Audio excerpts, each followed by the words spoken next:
So we begin our fifth session on the great master, Sri Ramakrishna.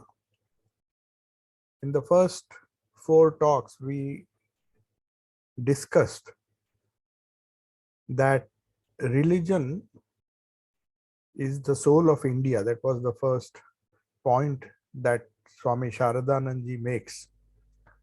Because the reason he gave was that there is a regular appearance of great realized souls, yogis, and prophets in this holy land.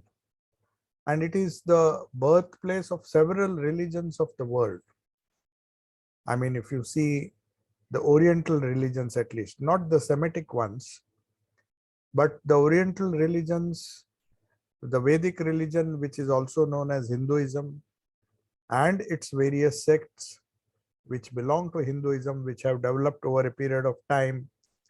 Hinduism, I think you all are aware, that is not a particular, unlike Semitic religions, Hinduism is more of a way of life. It's a culture.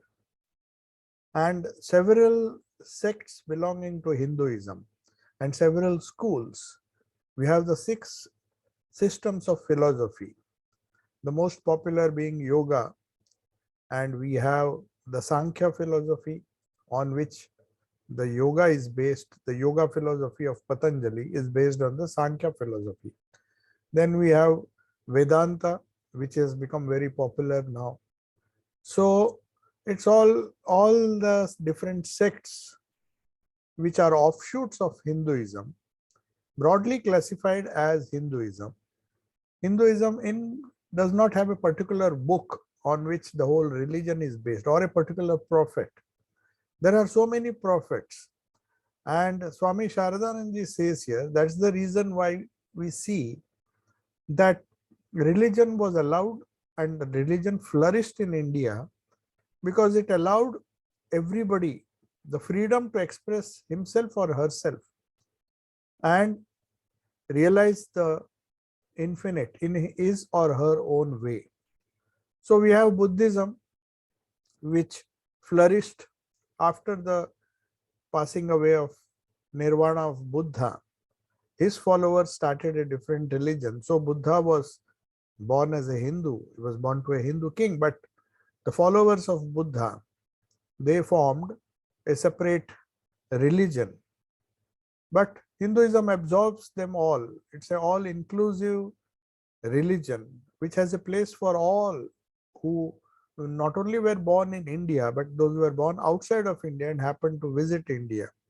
So Bhagwan Buddha, who got Nirvana, is considered by many as one of the avatars. Avatar is something like a prophet. In the Semitic religions, we have prophets, the son of God. And we don't, not all denominations equate him with God in any form. But at the same time, they know that he is a special designated son of God, the prophet. And after his passing away, a religion is formed in his name. So that's how the Semitic religions, because of Moses, the ancient Jews, and then we have the Christians, we have the Roman Catholics, and then there were different founders of different sects within Christianity. And also we find Buddhism on the eastern side of the world. 3 major religions, or you can say 4 major religions, were offshoots of the great Vedic culture. Hinduism, as it is known today, with all its various sects and the different schools, of which, as I said, Vedanta and Yoga, these are the 2 most popular and universally accepted or popular all over the world. But Yoga and Vedanta also has been further divided into different schools. Even the Buddhists adapted some of the yoga practices, and there are a lot of schools of meditation which use these principles of yoga in their meditative practices. So we do not know whether Buddhism preceded yoga or not, but yoga is a very ancient school, and it is only the later school. So only Patanjali classified it into his Yoga Sutras. But yoga existed much before that. Even Sankhya philosophy existed much before maybe even Buddha historically. But we will not go into the historical aspects of all the great prophets, especially the prophets of the East. But we know that in India, there was a preponderance of these prophets, the saints, and different words are used to classify these people. The Vedic word is Rishi, a seer of truth, the transcendental truth that one sees or realizes. Then there is Apta, another word which is used in the it is used in the yoga school and the Sankhya school also. Then in the Sankhya or the yoga school, there is a concept known as Prakriti Lina Purusha, a Purusha whose soul is absorbed in Prakriti, the primordial nature. Primordial nature is Prakriti. So according to the yoga school, all the great souls, they do not believe in an incarnation or even prophets. They believe in a soul which is a universal soul whose soul is totally absorbed in Prakriti, and he is known as Prakriti Lina Purusha. So that Purusha, that soul who is totally absorbed, he is not under the clutches, he has become free, but his soul is absorbed in Prakriti. And then we have a Adhikari, a teacher with authority. So in the Vedanta, which does not believe in incarnations, the pure Advaita Vedanta, they call these people Adhikaris, a teacher, a world teacher. So they are realized souls who have realized the truth in their own life, and as a result, they have some kind of following all over the world, especially in India, but all over the world because of its universal nature. The other day, there was a center, there is a center, a program was organized by our Philippines Center. As you all know, we have centers all over the world in different continents. And that shows that the universal message of Sri Ramakrishna, who not only accepted all religions as true, but practiced most of the religions, both within Hinduism and outside of Hinduism, and realized the same truth and same divinity, which is the essence of every human being. So that philosophy has caught the attention of a lot of people, liberal people, who are not exclusive, who do not believe in dogmas, who want a scientific approach to religion. One of the most scientific approach to religion is the philosophy of yoga, which deals with the mind. Patanjali did not believe. You cannot even say Patanjali is a Hindu, though he is one. His philosophy is based on one of the philosophies of Hindu religion, six darshanas as they are called, six philosophies, basic philosophies, that is Sankhya. He bases his philosophy on that, but he accepts any human, he propagates the idea that any human being, irrespective of his caste, creed, religion, ethnicity, is a person, a human personality who has a mind, and he accepts the truth that mind alone can lead us to truth. It is by training the mind that one can reach the goal of life according to yoga, and that mind can belong to anybody. It can be a Hindu mind, it can be a Muslim mind, it can be a Christian mind, anybody living in any corner of the world, one who has a mind, one who has the patience to understand his thinking process, his thoughts. For him, this science of yoga, which is a very scientific approach to religion, has been propounded by Patanjali. So you see, these wonderful concepts were allowed to flourish in India, and that is why Swami Shardanandji says, right from the Vedic age, these different names may be different, but whether it's a Rishi, Apta, the Prakriti Lina Purusha, or and so on, there are so many names, Adhikari, and so on. But they, all of them had one thing in common, that they had realized the transcendental reality, and they demonstrated extraordinary powers. So yoga describes these powers, though Vedanta does not deal with many of these powers because they feel that these powers distract you from the main goal of life. But yoga discusses it, but gives us a warning that all these powers are nothing special, and a person practicing yoga will be diverted from his main goal of life if he falls a prey to these lower powers. But Patanjali, being a scientist, though he had a scientific approach to the highest state of samadhi, which he describes in his Ashtanga Yoga, the 8 steps, the Ashtanga, the 8-limbed yoga, which starts with Yama Niyama, as we discussed in our Raj Yoga class. We will discuss it tomorrow, Friday. And this, the 8th step after dhyana, dharana, dhyana, and then samadhi. So we progressively travel from the gross to the subtle, and from the subtle to the causal level, the 3 levels of existence which the Indian philosophy, all Indian philosophies agree to this particular concept, that our whole personality can be broadly divided into 3 categories or 5 categories, depending on which school you belong to, or which, if the Upanishads also say that we have the 5 koshas in increasing order of their subtlety. It starts with the Annamaya kosha, the physical body, then the vital body or the forces, the prana. The Buddhist schools, they have developed this concept of prana and its impact on our, not only on our body but also on our mind. So all the pranic healing which you find in most of these Japanese and Oriental schools, the different systems of meditation, including the meditation new techniques which have been introduced. There are so many hundreds of techniques of meditation which are based on this idea of pranic meditation. So the second level is, by handling prana, the vital forces of the body, you can use it for controlling your organs or your body, the Annamaya kosha.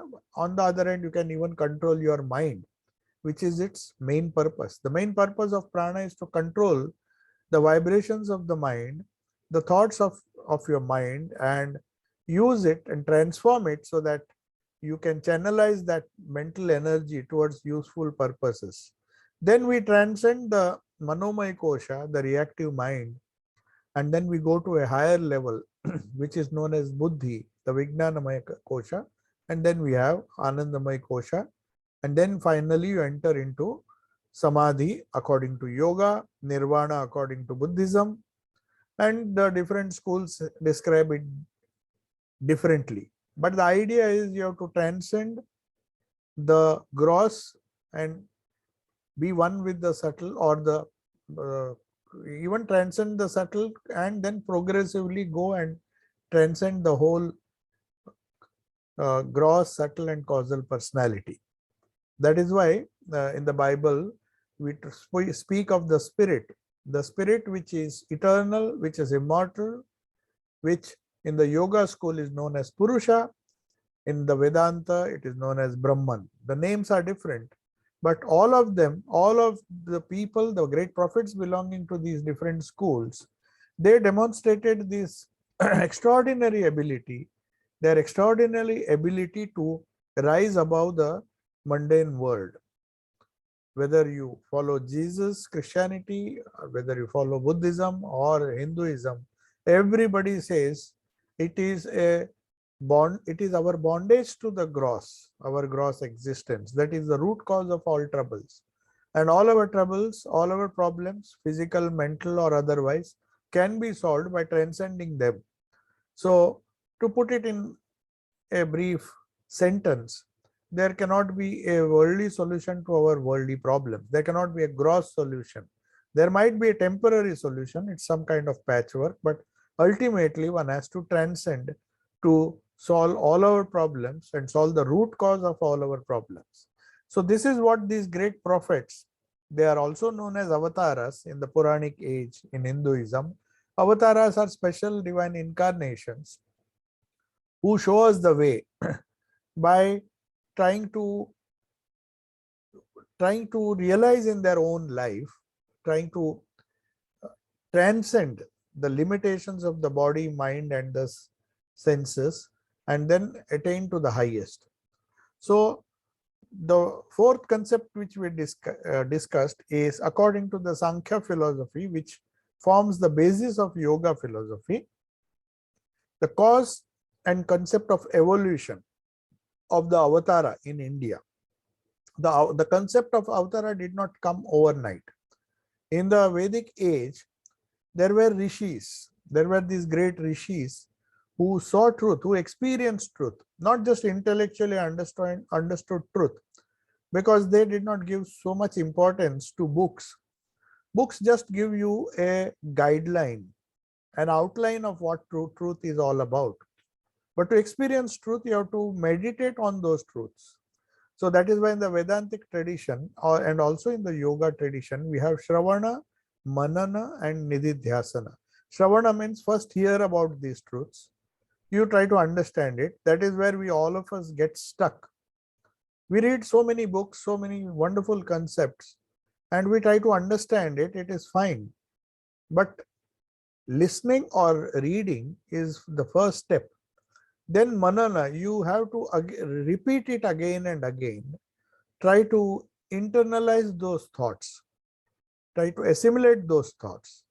And then Nididhyasana. Nididhyasana means once you have decided, once you have used all your discrimination between the real and the unreal, between the temporary and the permanent, and try to find the relative value of the things that we encounter in our day-to-day world, and choose that which we will never lose, that which is eternal. Once we hold on to that, then we have to practice. That's why we discuss the concept of Abhyasa and Vairagya. Abhyasa is practicing. It can be practicing asana at a gross level, pranayama at a slightly higher level, dhyana, dharana, pratyahara. All these things are at the mental level. And finally, when we realize the Purusha within, the Brahman within, when we become one with that, when we identify that, we are freed from all the restraining power of our gross existence. The gross existence always tries to restrain us. It tries to inhibit the full development of our personality in some way or the other. So the first stage, we try to asana, we try to overcome the limitations of the body, but we should not stop there. That's the idea. So all these rishis, they began with the body. They tried to analyze the body. They found that the problems which the body poses before every human being are insurmountable. You get rid of one disease, another disease comes. Then they focused on the prana. If you see the wonderful Upanishadic stories, you'll get this idea how the human being evolved this idea of a rishi. The rishi was a person who did scientific research on the gross. They are also known as rishis. There are the materialists in India who prospered. They did a lot of research into the physical aspects of our not only our personality, but all the human beings, the plants, and the world around us. So when they went deep into this physical existence, they found there are certain limitations, certain problems which cannot be solved at the physical level. So they went a little higher and then found the pranic level, where they saw the vital forces, control of the vital forces to a certain extent can help us solve the problems we encounter at the physical level, at the body level.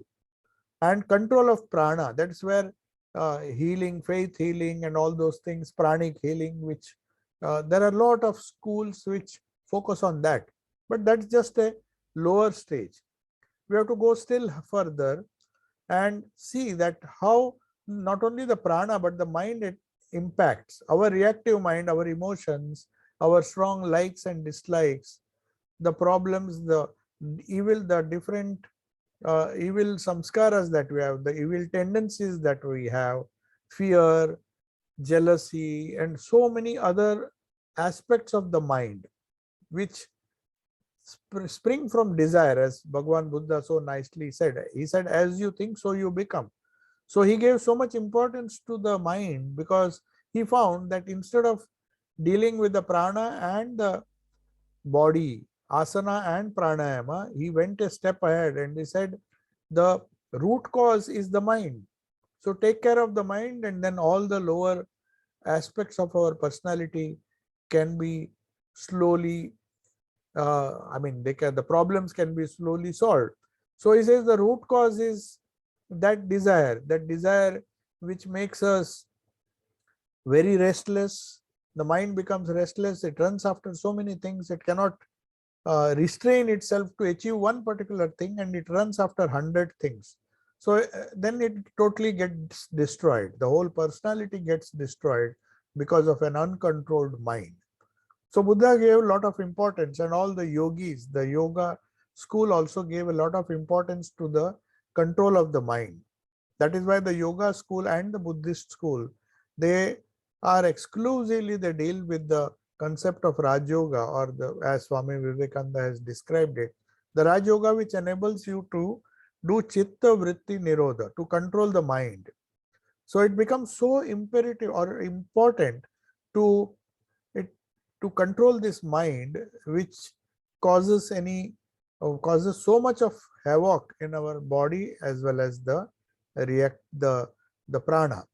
So that is why the rishis then slowly started encountering different realities as they meditated, as they controlled their mind. Newer and newer vistas were opened before them. And some rishis shed light on the spiritual world like a blazing sun. Others were not so bright. They shed light on spiritual truths like the moon, some like a bright star, and some just like a firefly. So Swami Shardanji says there were these grades of rishis or yogis or these realized souls who some had limited realization and preached that what he taught is the truth.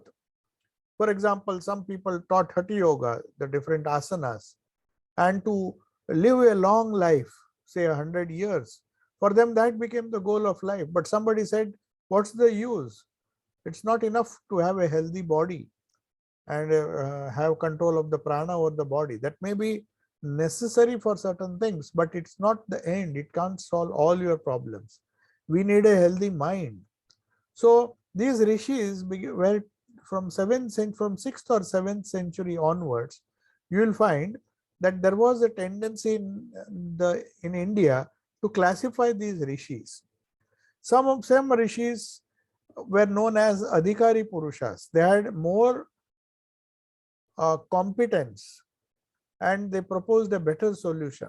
Some of them proposed simple solutions at lower levels, but some of the rishis possessed special spiritual powers. They had better insight into the reality, and they are known as adhikara purushas. So even Kapila, the founder of the Sankhya school on which the whole yoga is based, he says there's no need. He did not believe in the existence of God. God in the sense as the Father in heaven, or the Divine Mother, as many of the Indian religions and the Western religions believe. That he did not believe. He said we don't need some gods sitting in the clouds to solve our problems. We can solve our own problems by controlling our mind. So Kapila, the founder of Sankhya philosophy, though he did not accept the existence of these god men or maybe these avatars or these prophets, he says we don't know, you don't need it. All of us are prophets in their own right. If we do the right thing, follow the right principle, follow the right technique, we can also. But at the same time, Kapila also accepted that there are some special people who have exceptional talent and who are known as Prakriti Leena. He called them Prakriti Leena Purushas. So what is the reason? He said, the Sankhya philosophers say that endowed with purity, because that is one of the basic conditions of all religion. One has to be pure. One has to give up the gross if one wants to realize these great truths. So purity is self-control, control of the senses and the mind. Other divine qualities capable of attaining full illumination, these great souls, this is what Sankhya, Karika Sankhya says about these Prakriti Lina Purushas. They have a great desire. They don't have any desire to earn money or do anything in the world. No doubt they are living in the world, but they have a desire. They cannot even for a moment give up that desire to benefit humanity. They want to do good to the world with a pure motive, with purity, self-control, and divine qualities. These special souls, they try to merge into the infinite glorious self.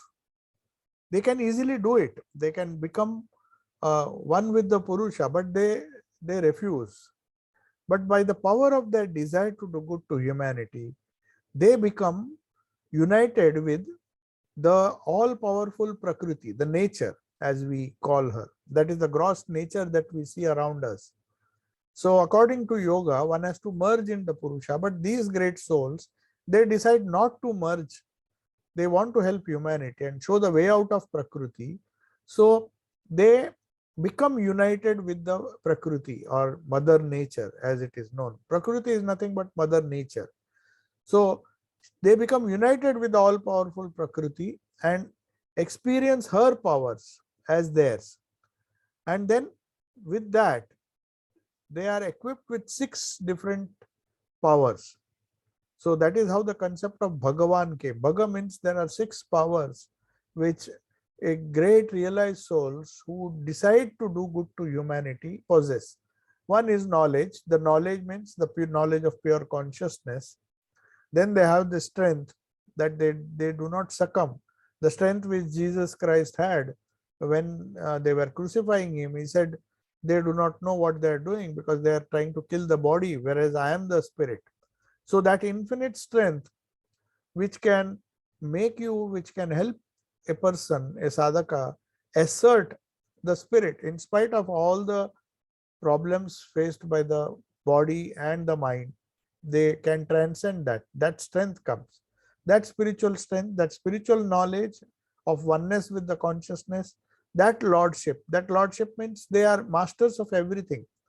Nobody can subdue them, or nobody can make them follow a worldly path against their wishes. Of course, they do not follow at all, but they are not under the influence of anybody.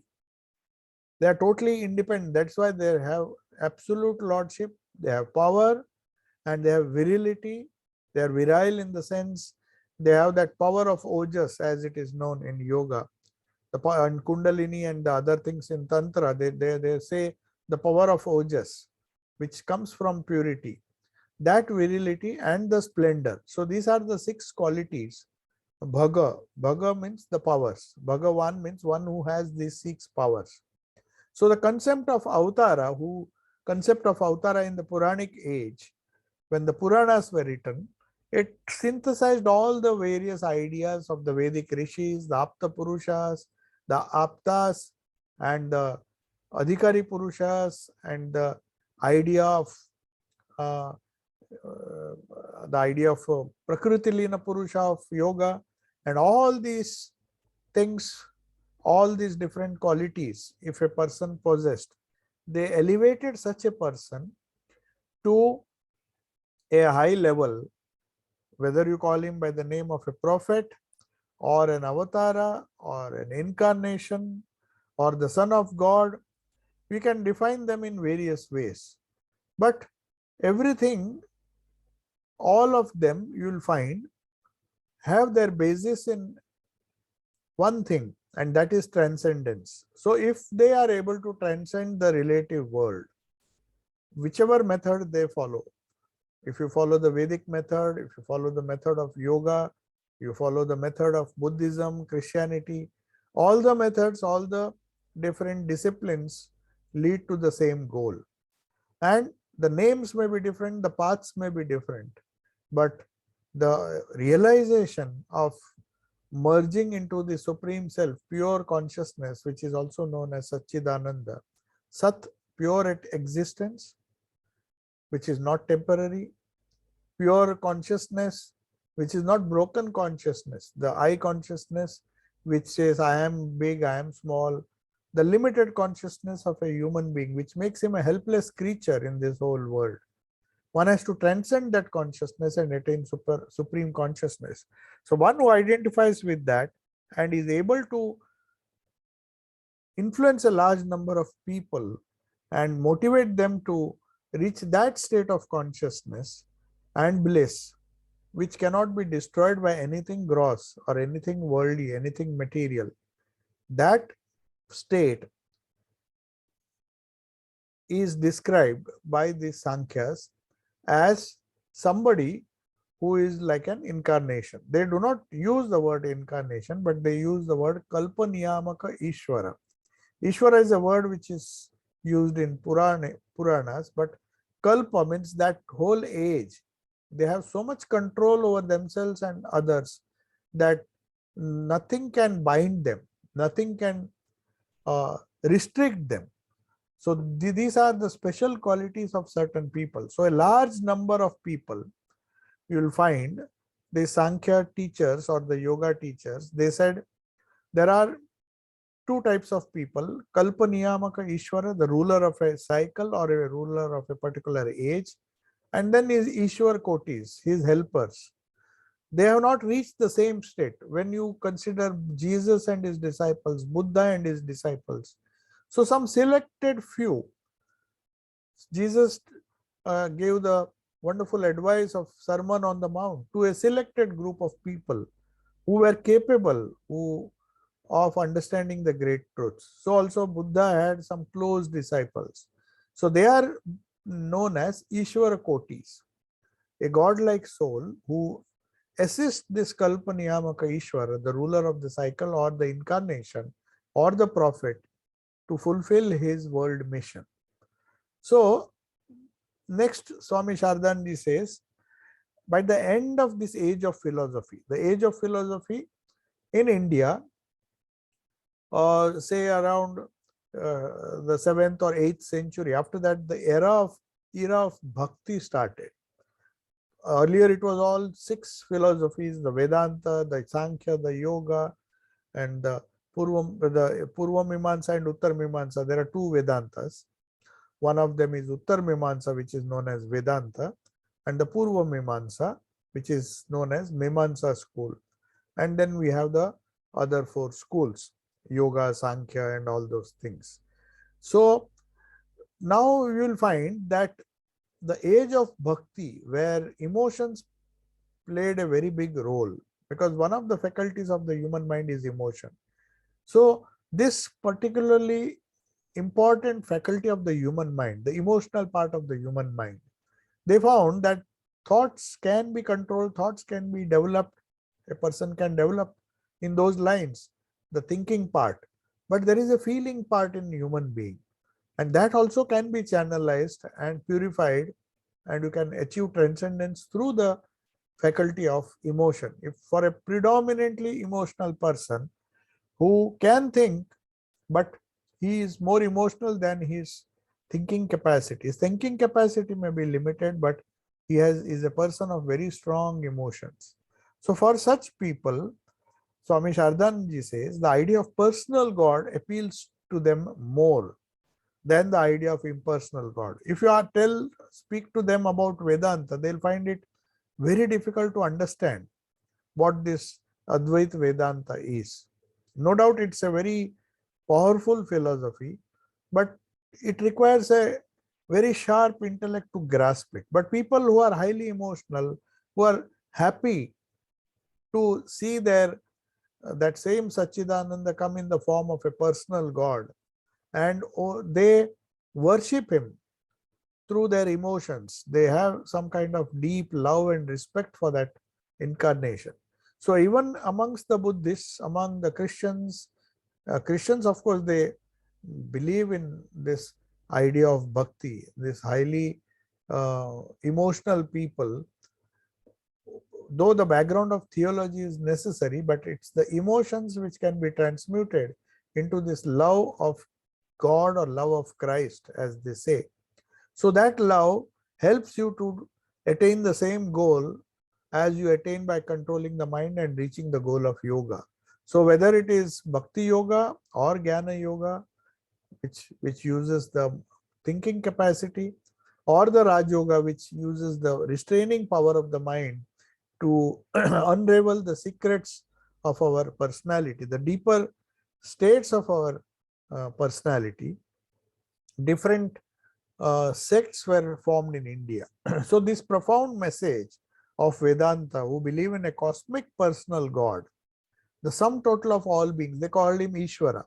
And they said that faith, just blind faith, it may begin with a blind faith, but that deep faith, that deep attachment, emotional attachment to this such a personal God, and worshipping him with one-pointed devotion, they could achieve knowledge and also reach the culmination of yoga. They don't have to practice yoga, or they don't have to separately practice uh, philosophy and start thinking and using their minds. It is purely through their one-pointed devotion. They can achieve the same knowledge as a Jnani does, or a person who practices Jnana Yoga does, and also reach the culmination of yoga, the Raj Yoga, which helps a person to realize the transcendental truth by control of the mind. In Sankhya philosophy, the ruler of the cycle, Kalpa Niyamaka Ishvara, was transformed partly. That concept may not be the same, but it can be compared to the fully cosmic personal God which this Bhakti school people believe in. They say one who is eternal, pure, illumined and free, one who is never bound. Such a person, if he exists, then he should be called as a personal God. He is not bound by anything, and he is the Ishvara, the ruler of the minds of all of us. All of us are controlled by that universal spirit. So assuming that such a person can help us to overcome our limitations and become pure, illumined and free like he is. That is his natural state. He doesn't have to strive to attain to that state, but he can help us.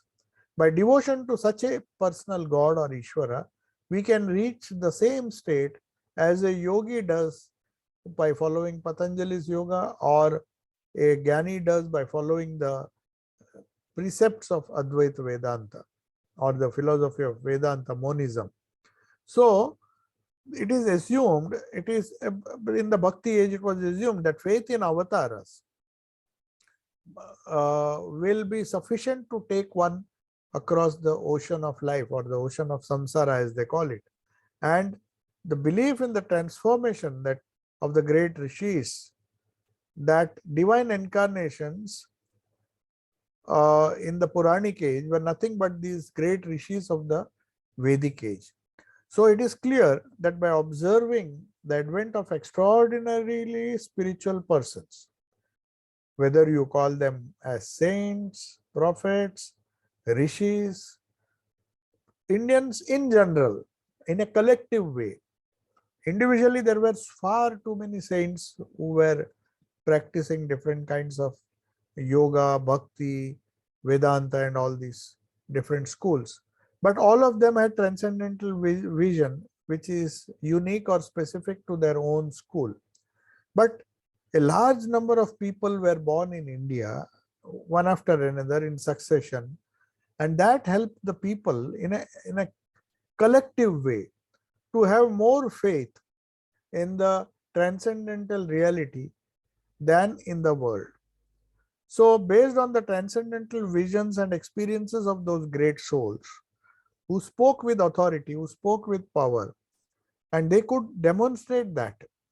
The powerful visions like Jesus, he raised some people from the dead, he cured some people. All those things, though they are not very important, but they help the incarnation to attract some kind of attention. Though Sri Ramakrishna did not believe, he says these lower powers are of no use. It's better to use the powers to change a person's mind, to lift him from a lower level to the higher level. That is a far greater achievement than curing certain people or making them alive. Those things are possible. According to yoga school, all these powers can be had if the yogi practices all these things properly. But there is a warning given by Patanjali that these powers will distract you from the main goal. Whereas these Ishwaras, these incarnations, they had these transcendental visions and experiences, and they gave a lot of hope and lot of inspiration to the whole nation India. And because of that, a large number of people took to religion, or in particular spirituality, not just the religion, because everybody claims that he belongs to a particular religion in a dogmatic way. Everybody says, I belong to this religion, not even if they don't know what that religion is and what the prophet or the founder of that religion has preached. They may not know the whole thing, they may not even know the essence of what that religion stands for, and yet they claim to be followers of that religion. I'm not saying about that, but those who really believe, not only believe, but also practice the precepts or the wonderful ideas that have come down to them in a succession of great prophets and teachers, and then experience those visions and truths themselves. The experiential knowledge is more important than mere bookish knowledge. So they are, Indians call them apta, these great souls, one who have realized, and their words become the Vedas. So it is believed that the Vedic rishis who spoke these truths, they did not speak these things out of some kind of intellectual conviction. They experienced these truths, and they were infallible evidence that these truths solve the problem of their life. So Buddha struggled a lot. Throughout his life, he went on struggling, tried so many techniques. He practiced Hatha Yoga, he fasted, he did this, he tortured his body, and finally came to a unique solution. And then had his enlightenment, which is known as Bodhi. So from the word Bodhi, Buddha has come. So Buddha is one who attains that state of Bodhi or Nirvana, or the supreme consciousness. And Buddha did not say that I am the only person who has this knowledge. I can show you the way, but even you can realize it. So he told Ananda, his disciple, be a light unto yourself. Be a light unto yourself means you have the capacity within you, by the grace of these great prophets who have lived before us, by the inspiration they have given us, by the way they have showed us, we can also practice and reach that same goal. That is why Swami Vivekananda in California, when he gave his famous lectures, he says Moses might have seen something in the bush. Jesus might have seen many things. The Vedic rishis might have seen so many things. But what does it matter to you? If you have not seen those things, then what's the use of saying that I am a follower of that particular religion? Experience alone gives validity to the great teachings. That's what all these prophets say. So when Narendra or Swami Vivekananda went to his master Ramakrishna, his question was, I don't want any theory. I have read enough books. I have read Western philosophy, I have read Eastern philosophy. Can you tell me if this truth can be realized and seen and perceived by everyone, at least by me? And Sri Ramakrishna said, yes, he not only can be seen or perceived, I see him in a much more intenser sense than I see you. I see you as a gross person, but I see God as a shining pillar of light, or a shining consciousness which transcends all the physical limitations and makes you free. So that was the vision Sri Ramakrishna promised and gave to Swami Vivekananda. So that shows that the experiences and the visions of these rishis, the highest experiences which culminated in the supreme knowledge, they became the inspiration to many of the Indians who tried. Some of them were successful, some were not successful, but still they followed that path. And because an increasingly large number of people followed this path, religion became the backbone of this country, India. And some people say, especially the Westerners, they came and explained to the Indians that you are poor, you are materially poor because you focus too much on the spiritual and reality. In Prakriti, if we say, there is a nice balance. So Swami Vivekananda also believed in that. He said to produce a few great souls, India had to pay the price by sacrificing the wonderful progress they could have made in the material sciences and the physical sciences, which the Western world did. So one has to notice this, that if you excel in a particular field, you become deficient in some other field. So a large number of people cannot hold on to that spiritual ideal. That is how Prakriti is. Everybody cannot be Sattvic. There will be some people who are Rajasic, there will be some people who are Tamasic. So there is a balance in Prakriti. Prakriti somehow, or Mother Nature somehow manages to balance out. You can't have all the good people. Otherwise, what's the use of, nobody will recognize the goodness of the good people unless there is evil on the other side. If there is light, you will appreciate only if there is darkness. If you have seen darkness, then you know what light does to you. All the objects are revealed. But unless you have seen darkness, if you have never seen darkness, then you will not appreciate much the value of light. You will think this is a natural state. But very often we find when things become dark, then we understand if there was a light, if there was a torch, we have been used, we can see these things. Maybe some animals don't require light. They have their own ways of feeling or getting an idea of what they are in touch with. So they use so many ultrasonic waves and many other things are there, sense organs they have. So even without light, they can find out certain things. But human beings, they understand the value of light because they know what darkness is. Similarly, if there is goodness, there is evil. That is how Prakriti or the Mother Nature has, that is the master plan of Mother Nature. So in all countries, there will be some people who will always hold on to spiritual values, though such people are minorities. As Swami Vivekananda said, they are the creative minority. They actually hold this earth together. As Jesus said, they are the salt of the earth. If the salt is not there, then what taste the food will have? So if the salt itself loses its saltiness, then how can the food be relished? So Jesus said that there will be some people who will hold on to the Father in heaven, the Lord, and such, even though they are a creative minority, it is their adherence to the spiritual values in their own lives that motivates a large number of people. Many of them may not succeed, but at least they will follow. So that is why this idea of guru came. The idea of a guru, one whom we can follow, it has come from this idea of incarnation.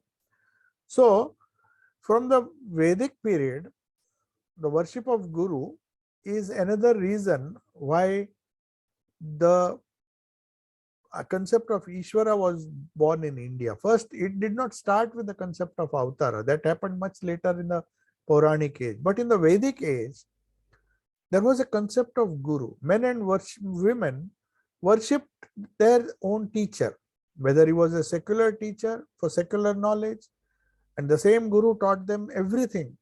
The main purpose of life was to reach the transcendent reality. So the whole scheme of life was built to elevate a man from a brahmachari to a grahastha, then to Vanaprastha, and then finally the retired period of his life, and then finally take sannyas and be free. So the Guru was supposed to give knowledge to pass through all these ashramas, and that was done in the first phase of a child's life, the first 16 years, as they say. That was mandatory to practice brahmacharya and live with the Guru. So the Guru was somebody who guided them in all aspects of life, self-control, so that ultimately they don't get lost in the world. They know how to deal with all the problems of the world. And once they are trained, they can choose their own careers. They can choose what to do depending on their gunas, depending on their rajas, tamas, and sattva quality. People will choose different professions. Some will choose the military, they are known as Kshatriyas, some will choose trade, they are known as Vaishyas. That is how the caste system came into existence. And some will choose meditation, and they should be termed as Brahmanas. The Brahmanas are those people who follow Brahman, not because one is born into a Brahmana family.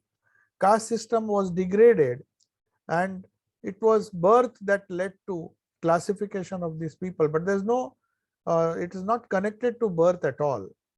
So those gurus will give you all knowledge.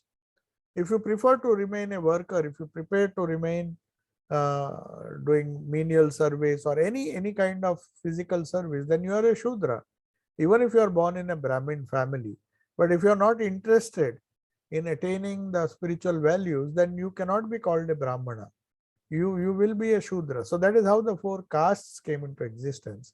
And the Guru decided, in course of time, he said that you choose according to your capacity, which is adhikara, or the capacity that you have by virtue of your karma, by virtue of your birth, and by virtue of all the mind that you have, what you have inherited from your previous birth. So all these things will decide what kind of career you will opt for, and you will opt to follow. And then with that, he had reverence for the Guru, who gave him whatever knowledge he wanted. So the Guru was supposed to be very competent, and nobody could take the position of the Guru unless he was endowed with some divine power, or he was associated with a lineage which was connected to some great divine power. So that is why this idea of Guru was held very sacred. Anybody and everybody would not be a Guru. There would be one Gurukula and there would be hundreds and hundreds of disciples. Some of them, of course, the Guru chose to continue his lineage or continue the tradition of imparting knowledge. So they were the people who knew the different goals of life, the relative goals of life, the different layers of our personality which lead to different goals of life. So if we compare the selfish behavior of ordinary people with selfish people, in the sense, when we live in the world, we live for ourselves. There's nothing wrong about it. You can't be helping all the people all the time. Everybody thinks of himself. Everybody has his own axe to grind. However big things we may talk about, everybody first takes care of his own thing, and then if he has spare time, he may use it for helping others. And that is very logical. One cannot expect the unselfish behavior from a person who is deeply attached to the world. So there were some people, however, there were some souls. The idea of Guru developed in that way in the Upanishads and the Vedas. Later on, that same Guru, the Supreme Guru, was known as Guru Maharaj or the Avatara. Avatara is normally considered, even Shiva is considered to be the Guru of all the Gurus. So there are different categories in that. So depending on the unconditional, compassionate service to humanity these Gurus did, people started worshipping them. And then when some such Guru became very competent to save a large number of people, they became avatars. So Avatara is nothing but a guru who has risen to that level by virtue of his unconditional compassion and the capacity to raise the level of the people. So that is how the idea of worship of the guru led to the idea of avatara. So there are so many uh, wonderful concepts which Swami Shardanand has described. See, this is the introductory chapter. To understand Sri Ramakrishna, what he was, it is not so easy. He was not just a human being, as Christopher Isherwood said. He was. He says, I am describing to you as to again. I mean, this is the story of a phenomena. He was a unique in that sense, a universal being who could assume the role of guru to a vast number of people. The supreme guru who started a tradition wherein you get that same knowledge which the Vedic rishis gave spontaneously at different ages. These universal gurus came in different forms. They came as Buddha, they came as Christ, they came as the Vedic rishis, they came as the different avatars, Krishna, Rama. So there is no dearth of such great kalpaniyamaka Ishwaras, or Ishwaras assuming a human form. But the human aspect of an incarnation is that of a guru. So when the idea of guru in the Upanishads, it was a very simple approach that anybody who gives you enlightenment, who had the capacity to give you enlightenment, was known as a guru. But then in the Puranic age, the concept of avatara, who was the guru of all these gurus. Some people may not be lucky to get gurus. So they could directly be in touch with these avatars or the incarnations as they were known. And the compassion of the Lord was manifested through them. If people were not lucky to meet them, it was a succession of disciples. The different traditions, if you see Buddhism, there is a succession of disciples which come down even to this day. So there have been succession of teachers after Patanjali who have kept that yoga tradition alive. The succession of rishis who there may be breaks in that tradition, but somehow or the other, some connection would be established and the tradition, the teaching would come down. So also with Christianity, the different sects of Christianity have their own gurus, their own founders, and then they gave this knowledge to people who followed them in a sequence of gurus. So this idea of guru and the earliest or the main guru who inspires all these lesser gurus or Ishwar Kotis, they were known as avatars. So here the human mind took this idea of worship of a holy person whom he considered to be guru and generalized it and took it to a different level, and he is the guru of that age. So the guru or the teacher, the supreme teacher. So Sri Ramakrishna was such a person. Before he even discussed the birth and the different leelas of Sri Ramakrishna, the divine play of Sri Ramakrishna, here Swami Shardanand tries to trace how this concept of avatara came. Without understanding this historical background or without being familiar with the historical perspective, it will be difficult to accept Sri Ramakrishna as an avatara. That is why it's taking a lot of time, and you'll see as the chapter proceeds, we'll find more and more discussion. Some of the questions are posed by Shardanji himself, as if somebody who does not have faith is motivated and he is asking some question and he himself answers it, posing a opponent's question or a person who does not believe in these things. So if it's natural that when we start our inquiry into the life and teachings and the philosophy of a great person like Sri Ramakrishna, there are bound to be doubts, there are bound to be people need clarification. So that is why Shardananji, through this book, he first explains the background, why there was a need of avatara and why, what avataras do, what do they mean, what is the kind of inspiration they give to people.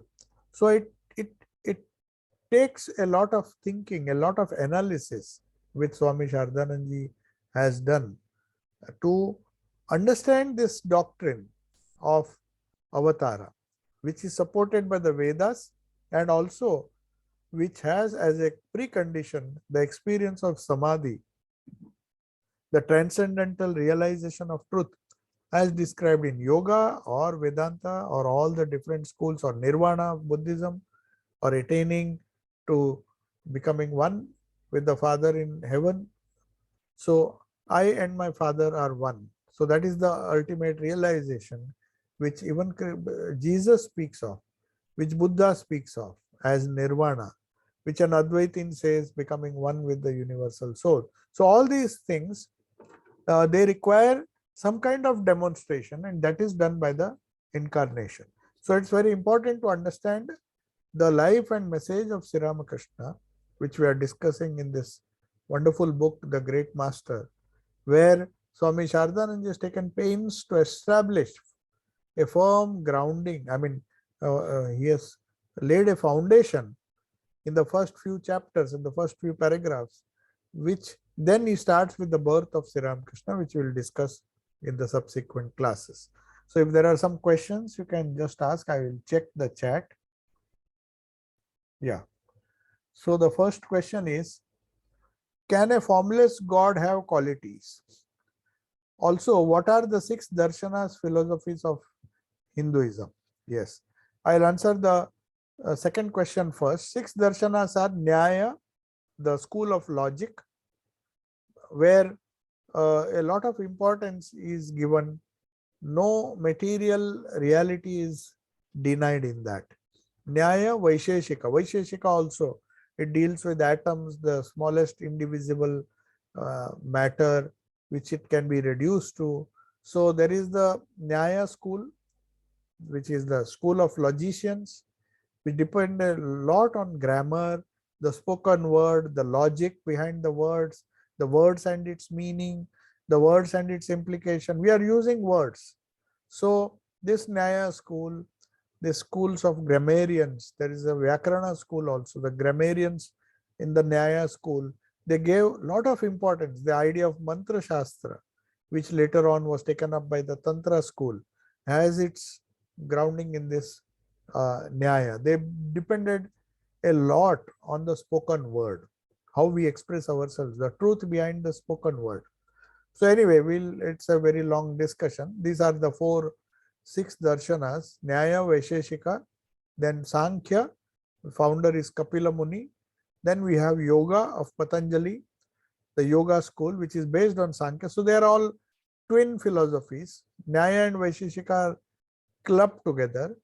Then we have Sankhya and Yoga clubbed together. And then we have Purva Mimamsa and Uttar Mimamsa. Purva Mimamsa also depends on the Vedas and the interpretation of the Vedas. The words are very important, whereas Uttar Mimamsa says experience is more important. So there is a slight difference between Purva Mimamsa, and the Vedanta, which is known as Uttara Mimamsa. So the two different schools of philosophies. One was developed taking rituals to be the be all and end all of life. They say if you follow the rituals properly, you will reach that goal. That is the Purva Mimamsa. But the Uttar Mimamsa, which is popularly now known as Vedanta, which has its own schools. But these are that darshana means the philosophy. Darshana means that which helps you to realize the truth. Darshana. Darshana word itself means perception, to see the truth. So there are 6 darshanas in Hinduism. And then a formless God, can he have qualities? Yes, a formless God, most of the concepts of Semitic religions, like the concept of Allah, the concept of Father in heaven, you don't have a form for that person. He is formless. Whether you consider Islam or whether you consider Christianity, is a formless God, but he has qualities. The Brahmos also took that idea that God is compassionate. Of course, the logic is that if he is not a human being, how can he be compassionate? How can a pure existence, an all-pervading existence, whom you can't see, how can he show compassion? But that apart, let us not go into the logical. But many religions believe, even Hinduism believes, in a formless God, Nirakara, with qualities, Saguna, Saguna Nirakara. In India, all combinations have been tried. Saguna Sakara, God with form and with qualities, which is the Bhaktas, followers of Bhakti school. Then there is Nirguna Nirakara, that is pure Vedanta. He doesn't have any qualities, nor does he have any form. So that is the pure consciousness of Advait Vedanta. He is neither compassion, he is nothing, he is totally neutral. So that is a formless God without qualities, Nirguna Nirakara. Then we have Nirguna, Nirakara, Saguna. That is Saguna Nirakara. It doesn't have a form, he is all pervading. The Sikhs also, I think, believe in this. They believe in a God who does not have a particular form. Neither can he come as an incarnation. The gurus and the saints and the prophets and the Son of God, everything is there. But the God himself, whom they worship, is formless, but he is having qualities. He is compassionate, he is all benevolent, he is all powerful, he can punish. There's so many qualities ascribed to him, though he doesn't have a form. Now, brahmachari time should be spent by, is that so? Brahmachari time should be spent by guru, is that so? Yes, in the Gurukula or the schools, it was insisted upon. That is why it is known as, the first ashrama is known as Brahmacharya ashrama. So whether you are a boy or a girl or any kind of student, the first 16 years at least, one is supposed to lead a very pure life so that he understands what are his capacities, what can Brahmacharya help him to do in life. So that purity, at least he gets a glimpse, whether he wants to follow it, whether he wants to continue that brahmacharya and go into sannyasa directly, he can jump. But he can also go through grahastha ashrama, that is a married life, and then retire after a certain after certain years. He has to retire. He cannot indefinitely remain a grahastha and go on having children. No, that is not the idea. After a certain age, he has to withdraw slowly and prepare himself for sannyasa. So a brahmacharya, the first 16 years, he is supposed to understand what is his life all about and what can he attain to life. If he is incapable, he is allowed to marry and also retire at an appropriate time and then gradually give up. That is the normal way, because a large number of people would not be able to go from brahmacharya directly to sannyasa. So that provision was also there, and such people would become the gurus, because if he opted to embrace the life of a householder, grahastha, then he had to leave the monastery and then go but some of the inspired pupils who practiced brahmacharya and who did not want to waste time passing through the other two phases of life, they wanted to focus more on teaching, they were taken as disciples and absorbed in the Gurukula. That's the idea. So there are no more questions. I'll take your leave. If there is any question, you can just ask. We are already late. So tomorrow, as usual, we will have the Raj Yoga class at 5:30. Om Shanti Shanti Shanti Hari Om Tat Sat. Sri Ram Krishna Arpanamastu.